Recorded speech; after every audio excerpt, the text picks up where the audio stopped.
Sveiki, esu Vytautas Bielys, iš UAB X-Kodas, Lietuvos raktininkų asociacijos prezidentas ir su spynomis mes dirbame daugiau negu 30 metų.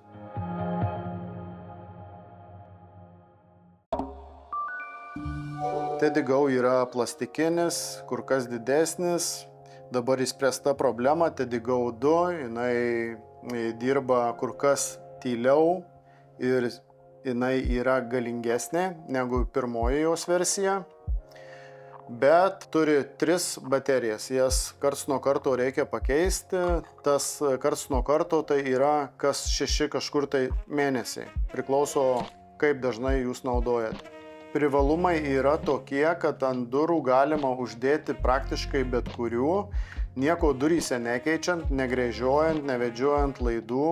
Tiek ant skandinaviško profilio, ypatingai kas gyvena butuose ir turi šarvo duris ir kur yra viršutinė apatinė spyna, tai idealiai tai tinka tiek Teddy Pro, tiek Teddy Go. Kalbant apie Teddy Go, jisai savo funkcijomis neatsilieka nuo Teddy Pro. Prie jo jungiasi taip pat klaviatūra, galima valdyti iš bet kurios pasaulio vietos, sudarinėti kodus, atrakinėti, matyti kas kada praeina, kokiu būdu atrakina. Teddy Go galva, jinai montuojasi iš vidinės durų pusės labai paprastai. Lyginant su Teddy Pro, mes keičiam cilindrą, tai Teddy Go mes nekeičiame cilindro. Dažniausiai paliekame tą patį cilindrą, jis truputėlį iš jūsų vidinės pusės išsikišęs. Jis turėtų būti išsikišęs, išlindęs apie 3-4 mm. Kodėl? Todėl, kad mes įkišame raktą, turime išėmą, į kurį įsistato cilindro šita dalis.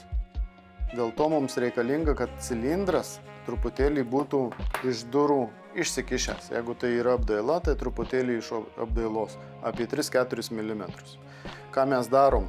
Iš vidinės durų pusės įkišame raktą ir tiesiog užmauname Teddy galvą.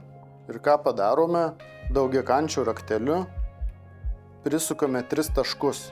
Vienas iš šono, iš kito šono ir iš viršaus. Ir galime naudoti. Paprastas ekonominis variantas. Kodėl ekonominis? Todėl, kad jisai yra kur kas didesnis, o materija yra padarytas jis iš plastiko, bet kokybė jo yra tikrai gera. Nenusileidžia jokiam kitos ekonominės klasės užraktui, pavyzdžiui, kaip Kinijos gamintojų. Ir nenusileidžia savo kainą, nes kaina yra nuo 145 €, tai yra tikrai puiki kaina produktui, kuris yra pagamintas Europoje ir sertifikuotas ir turi aukštą saugumo lygį. Tai tikrai puikus pasirinkimas ir šis pasirinkimas, aš manau, būtų tinkamiausias mažuose viešbučiuose iki kokių maksimum 20 durų. Kodėl taip sakau, kad maksimum iki 20 durų, nes turi baterijas, aišku, jas galima sudėti kraunamas, bet tai vis tiek reikalingas tam tikras aptarnavimas ir laikas, tai jeigu jau norint mažiau rūpesčių, galima pasirinkti apie ką ir kalbėjau prieš tai, Teddy Pro, jis yra pakraunamas. Kuo Teddy Go 2 skiriasi nuo Teddy Go pirmojo varianto? Tuo, kad jisai yra šiai dienai tylesnis ir stipresnis.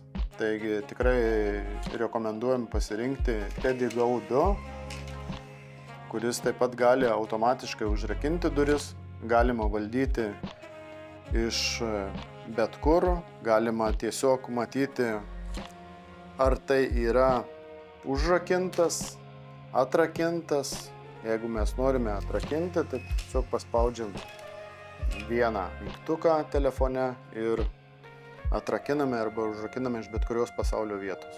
Kur pasirenkamas yra Teddy Go 2? Dažniausiai pasirenkamas nedideliuose viešbučiuose, idealiai tinka prie šarvuotų durų, nes lygiai taip pat paprastai kaip ir Teddy Pro užsideda tiesiog iš vidinės durų dalies ir niekada praktiškai nekliūva už staktos, nepaisant savo dydžio. Tai yra ekonominis variantas, nenusileidžiantis jokiam užraktui, kuris turi tokią saugumo klasę. Nenusileidžia ir savo kainą šiaip rinkoje, net lyginant su Kinijos gamintojais, nes jo kaina yra nuo 145 eurų. Tai tikrai įperkama praktiškai kiekvienam, kas nori turėti išmanę spyną, nori stebėti savo namus, ar jie saugiai užrakinti, atrakinti, nori matyti, kada vaikai jų parėjo, nori žinoti, ar įleido kaimynus, pasižiūrėti senus tėvus, socialinius darbuotojus įleido, medicinos įstaigos darbuotojus. Tai tikrai puikus, paprastas ir nebrangus išmanus užraktas. Tai gali būti jūsų pirma išmani spyna, kuri tikrai jūsų nenuvils.